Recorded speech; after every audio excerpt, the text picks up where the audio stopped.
건강하고 행복하게 살아가시기를 주님의 이름으로 축복드립니다. 여러분, 은혜가 충만하십니까? 은혜가 충만한 사람은 은혜로 살아갑니다. 그래서 여러분은 은혜로 살아가고 계십니까?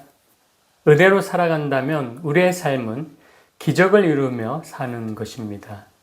은혜 받을 자격이 없는 존재가 은혜를 받으며 살아가는 것이 기적이라고 할 수 있기 때문입니다. 그런데 은혜를 풍성히 누리며 산다면 기적 중에 기적이라고 말할 수 있습니다. 기적은 우리가 생각할 수 없는 일들이 일어나거나 일어날 수 없는 일들이 현실에 일어나는 것입니다. 기적은 과학이나 어떤 법칙으로 설명될 수 없는 일입니다. 그래서 우리가 지금 은혜로 산다면 그건 기적이라는 것입니다. 그런데 정말 우리의 하루하루의 삶을 보면 은혜로 살아갑니다. 은혜로. 지난주 화요일에 저희 동네에 상가 건물이 불타는 화재 사고가 있었습니다. 날이 더우니 창문을 열어놓았는데 제 아내가 우리 집에서 불난 것 같다고 말합니다. 컴퓨터 있는 방에서 불이 나서 검은 연기가 방 안에 있다라고 했습니다. 제가 화장실에서 강아지 목욕을 하고 털을 말리고 있다가 깜짝 놀라서 방에 가니까 정말 검은 연기가 들어와 있었습니다. 그래서 가까이 가니까 창밖에서 들어온 연기였습니다. 그리고 꽝꽝 뭔가 터지는 소리가 들렸습니다. 얼른 창문을 다 닫고 밖을 나가보니 검은 연기가 동네를 다 뒤덮고 있었습니다. 저희 집에서 200m 정도밖에 안 되는 곳에서 화재가 난 것이었습니다. 오토바이 매장에서 시작된 화재는 옆에 목공소, 미장원, 또 편의점, 또 페인트 가게를 다 태우고 2시간 만에 진압이 되었습니다. 다행히 오토바이 매장의 사장님이 조금 화상을 입은 것 말고는 인명피해가 없었습니다. 오토바이가 터지는 그 화재 현장 맞은편은 주유소였습니다. 다행히 불꽃이 그쪽으로 가지 않았습니다. 그래서 사람들은 모두 다 다행이라고, 온 동네가 큰일 날 뻔했다라고 말을 했습니다. 그 화재 난 곳은 제가 강아지랑 산책을 늘 다니던 그런 루트였습니다. 그날은 마침 그 반대편으로 산책을 다녀와서 강아지 목욕을 시켰으니 얼마나 다행입니까? 화재를 보면서 우리는 정말 은혜로 사는 것이다 라는 생각을 다시 한번 해보게 됩니다. 사건, 사고는 예고 없이 발생을 합니다. 그런 세상에서 마음 편하게 산다라는 것은 기적입니다. 내가 그런 일을 안 당한다라는 것 어떻게 믿을 수가 있습니까? 그럼에도 불구하고 우리는 마음 편하게 산다. 이것은 기적입니다. 그리고 우리는 하나님 은혜로 삽니다라고 감사하게 되는 것입니다. 그러므로 매일매일의 삶을 감사로 생활할 수 있기를 바랍니다. 감사가 넘치면 불행할 일이 일어날 틈이 없습니다.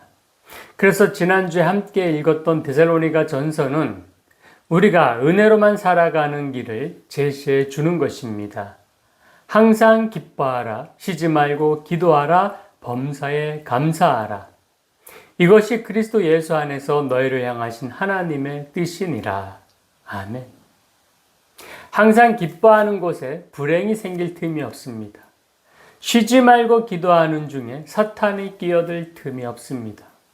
범사에 감사하면 마치 감사를 저축해 놓은 것만 같아서 하나님이 자비와 사랑으로 은혜를 항상 베풀어 주실 것입니다. 감사할 일만 가득해지는 것입니다. 이것을 믿으시기 바랍니다.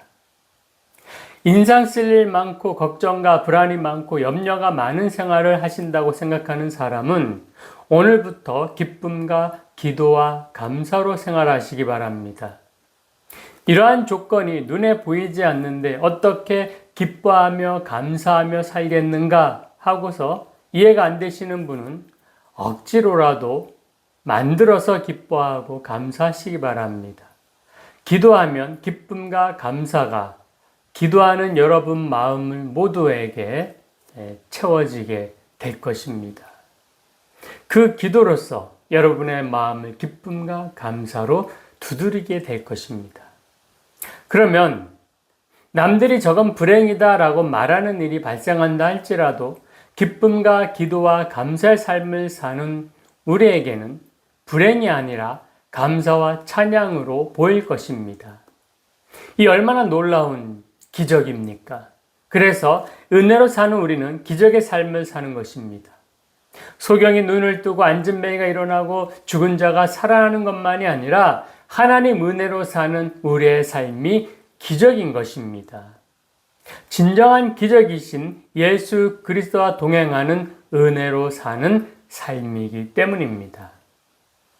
예수님 계신 곳이 기적을 만나는 장소가 됩니다. 누가복음 17장 1절에 보면 예수님이 예루살렘으로 가시는 길에 사마리아와 갈릴리 사이로 지나가시고 계셨습니다. 예수께서 예루살렘으로 가실 때에 사마리아와 갈릴리 사이로 지나가시다가 아멘. 사마리아 사람들은 북왕국 이스라엘이 아수르의 멸망을 당했을 때에 식민지와 정책에 의해 강제 이주 및 강제 결혼으로 인해 혼혈인이 된 민족입니다. 유대인들은 이들을 향해서 피가 더럽혀진 사람들이라고 하며 경멸하고 차별했습니다. 그래서 갈릴리 사람들이 예루살렘으로 갈 때는 이 사마리아 지방은 바로 직진해서 통과하거나 그러질 않고 우회해서 돌아가는 것을 당연시 여겼습니다.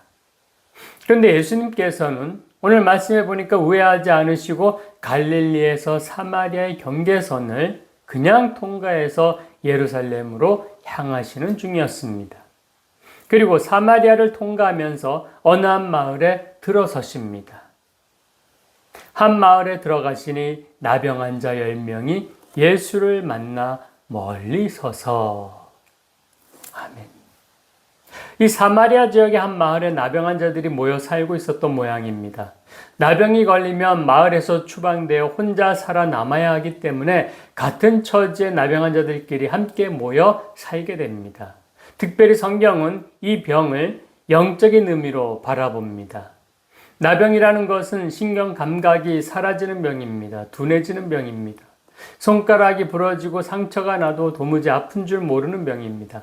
그래서 유대인들은 나병은 향하여서 죄를 지어도 무감각하여 죄인 줄 모르고 사는 것과 동일하게 여겨 구원의 기회가 없는 병으로 나병 환자를 하나님께 저주받은 죄인의 그런 상징처럼 여겼습니다. 그런데 그들의 더 큰 고통은 일반인 누구와도 상종치 못하는, 어울리지 못하는 엄청난 소외감이었습니다. 오늘날 우리들의 모습도 유대인이 생각하는 나병 환자와 같은 모습일 때가 있지 않습니까? 죄인 줄 모르고 병 들어가는 줄 모르고 살아갑니다. 또한 소외당하고 상처받아도 도움 없이 막막한 인생을 살 때가 있습니다. 그럴 때 어떻게 해야 합니까? 희망의 빛, 구원의 빛이신 예수 그리스도만 바라보시기를 소망합니다. 부탁드립니다. 그렇게 소외되어 아무 낙 없이 하루하루를 살아가는 나병 환자 10명이 예수님을 만나게 되었습니다. 누구에게 있어서나 예수님을 만난다라는 것은 인생의 가장 중요한 사건입니다. 더군다나 숨어서 살아야 하는, 고립되어 살 수밖에 없었던 나병 환자들에게 있어 예수님을 만난다는 것은 인생 최고의 기적입니다. 당시에 나병 환자들은 건강한 사람들에게 최소 100보 정도는 떨어져 있어야만 했습니다. 그들이 건강한 사람들에게로 가까이 가는 것은 율법으로 금지되어 있었습니다. 그래서 소문으로 듣던, 그래서 그렇게 간절히 기다리던 예수님이 내 앞에서 지나가시는데도 가까이 다가가지 못하고 멀리 서서 그분을 봐야만 했던 것입니다. 죄인의 모습이 그렇습니다. 주님께 가까이 나아가지 못합니다. 그러면 어떻게 해야 합니까? 소리쳐야 합니다. 부르짖어야 합니다. 예수님을 만나는 것은 교회 오래 다녔다고 만나지는 것이 아니고 성경 공부 많이 했다고 만나는 것이 아닙니다. 간절히 예수님을 찾고 구해야 예수님을 만날 수가 있습니다. 기적은 예수님을 만나는 순간 이루어집니다. 오늘 기적이 필요하다면 예수님을 만나시기 바랍니다.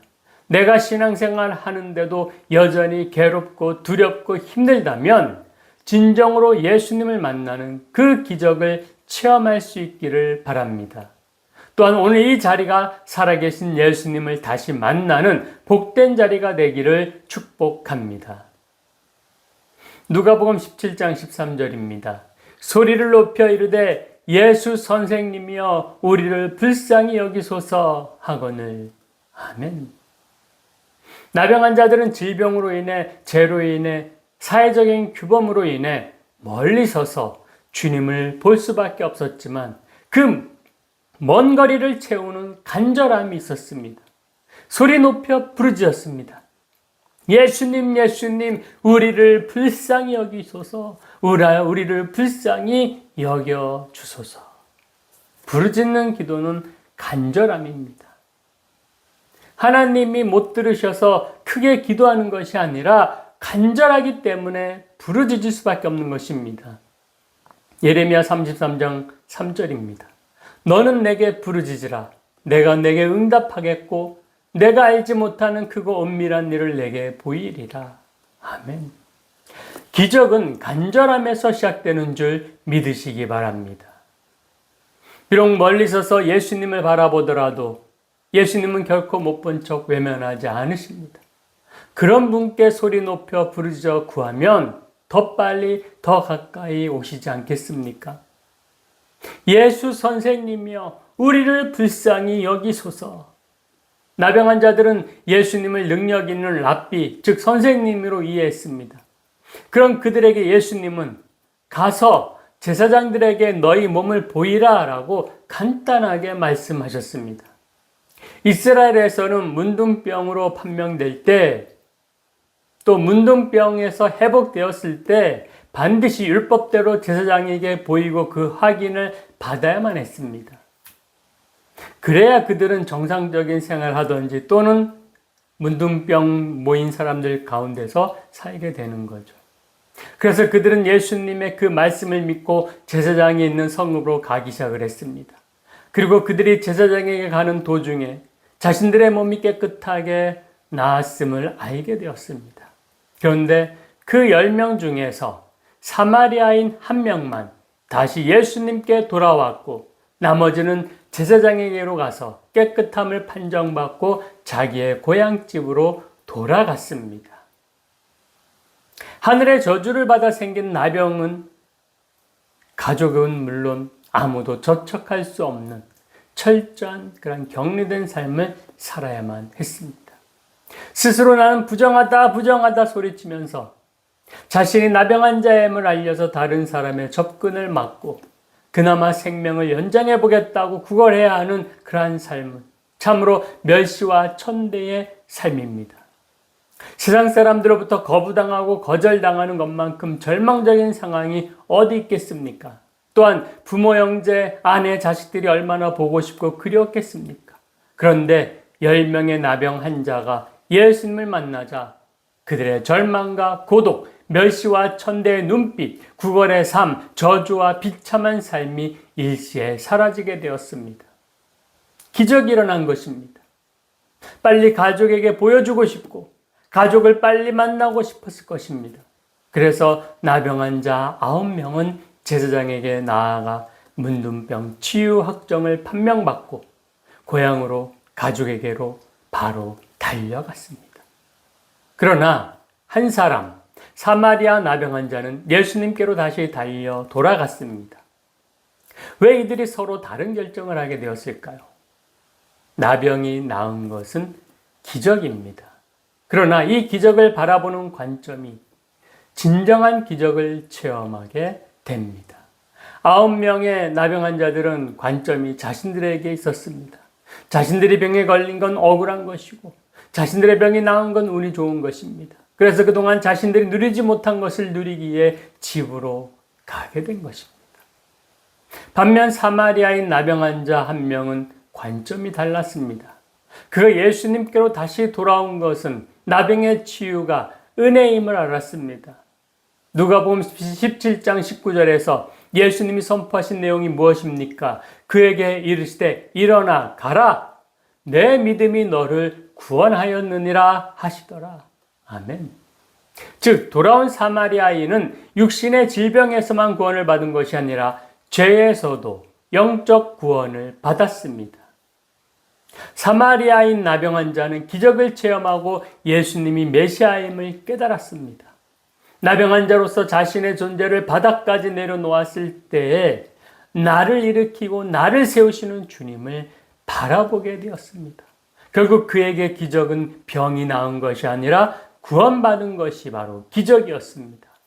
그가 자신을 내려놓자 은혜이신 예수님을 알게 된 것입니다. 그러므로 예수님을 만난 것이 기적이고 예수님을 통해 병이 나은 것이 기적입니다. 그리고 구원까지 받았으니 기적 중에 기적이었습니다. 예수님을 만나 구원받은 것이 기적입니다. 기적은 결국 은혜입니다. 오늘 우리가 예수님 믿고 구원받았다면 기적의 삶, 은혜의 삶을 사는 것입니다. 또한 우리가 예수님과 함께 살아갑니까? 그렇다면 기적의 은혜로 살아가는 것입니다. 믿는 그리스도인은 은혜로 살아가는 자들입니다. 은혜로 살아가는 자는 범사가 감사할 이유인 줄 깨달으시길 바랍니다. 은혜로 살아가는 것, 예수님과 동행하는 것입니다. 예수님이 그 한 명 사마리아 나병 환자에게 물으십니다. 누가복음 17장 17절입니다. 예수께서 대답하여 이르시되 10사람이 다 깨끗함을 받지 아니하였느냐? 그 9은 어디 있느냐? 예수님의 이 말씀은 은혜를 입은 모든 사람이 다 감사를 해야 한다는 말입니까? 아니면 안 해도 된다는 말입니까? 그 9은 어디 있느냐라고 물으신 것을 보면 나머지 9사람은 예수님의 기대에 미치지 못했다라는 것을 알 수 있습니다. 그러면 우리는 본래 어떤 사람들이었습니까? 에베소서 2장 1절에 보니까 그는 허물과 죄로 죽었던 너희를 살리셨도다. 아멘. 우리는 본래 우리의 허물과 죄로 하나님 앞에서 죽은 자였다라고 말씀을 합니다. 이 사실이 우리도 나병 환자와 동일한 처지에 있었던 사람이었음을 말해주고 있습니다. 그러나 예수 그리스도께서 우리를 십자가로 단번에 구속해 주시고 자유와 해방을 주셨습니다. 우리도 은혜를 입었습니다. 그러면 우리의 태도는 어떻게 해야 하겠습니까? 예수님께로 달려 돌아가야 합니다. 그러나 우리는 9명의 유대인 나병 환자들처럼 내 만족과 즐거움으로 달려가는 것 아니겠습니까? 우리는 항상 예수님께 나아가기보다는 내 자신의 소욕과 내 만족을 위해서 먼저 다름질할 때가 얼마나 많이 있습니까? 정말 예수님은 나병 환자들의 마음을 모르시는 것일까요? 지금 나병에서 고침을 받았다면 지금 얼마나 가정으로 또 가족들에게 달려가고 싶은지를 정말 예수님이 모르시는 걸까요? 그럼에도 불구하고 예수님께로 먼저 나아오는 것을 원하시는 것은 그렇게 하는 것이 진정한 만족을 영원히 충족시켜 줄 수 있음을 알려주시기 원하시기 때문이다라는 것입니다. 영적인 만족이 먼저 이루어져야 육신의 만족이 해결되는 것입니다. 그래서 성경은 내 영혼이 잘됨같이 범사가 잘된다라고 말씀하고 있습니다. 진정한 은혜는 예수님입니다. 예수님으로 인하여 우리는 영원한 생명을 얻었기 때문입니다. 그리고 은혜는 기적입니다. 기적은 예수님을 통해 일어날 때 진정한 기적이 됩니다. 그래서 은혜가 우리 안에 있으면 우리는 기적을 체험하고 살아갑니다. 그래서 우리가 은혜로 살아간다는 말은 우리가 예수님으로 인하여 산다는 말이 되는 것입니다. 그러므로 우리가 은혜로 살아가는 것에 대해 감사할 수 있어야 하는 것입니다. 우리가 하나님께 감사하는 것은 어떤 일이 잘 되었기 때문에 감사하는 것이 아니라 나를 구원해 주신 그 은혜에 감사하는 것입니다. 은혜로 인해 덤으로 사는 인생임을 깨닫고 항상 하나님께 감사하는 삶을 살기를 부탁드립니다. 아무것도 할 줄 모르던 우리가 은혜를 알고 감사하며 살아가는 것이 기적입니다. 우리 모두 그 아름다운 그 삶을 살아야 되지 않겠습니까? 기적의 삶. 예수님께서 그 아버는 어디 있느냐라고 물으십니다. 그 물으시는 예수님 앞에 서 있는 그 한 사람과 같은 사람이 오늘 여러분들, 나 자신이 다 되시기를 주님의 이름으로 축원합니다. 기도하시겠습니다. 사랑이 많으신 하나님 감사드립니다. 우리는 은혜로 살아갑니다. 우리는 은혜로 살아가기에 기적의 삶을 살아가고 있습니다. 예수님이 우리의 은혜가 되십니다. 기적이 되십니다. 우리는 은혜로 살아가길 원합니다. 늘 예수님과 동행하며 살기를 소망합니다. 주님, 그리할 수 있도록 우리에게 믿음을 더하여 주시옵소서. 우리가 예수님께로 돌이킬 수 있도록 영적인 안목과 지혜를 허락하여 주시옵소서. 그리고 예수님께로 하나님의 은혜로 감사하며 살아가게 하여 주시옵소서. 오늘 예수님께로 돌아간 그 한 명이 내가 되게 하여 주시옵소서. 감사드리며 예수님 이름으로 기도드리옵나이다. 아멘.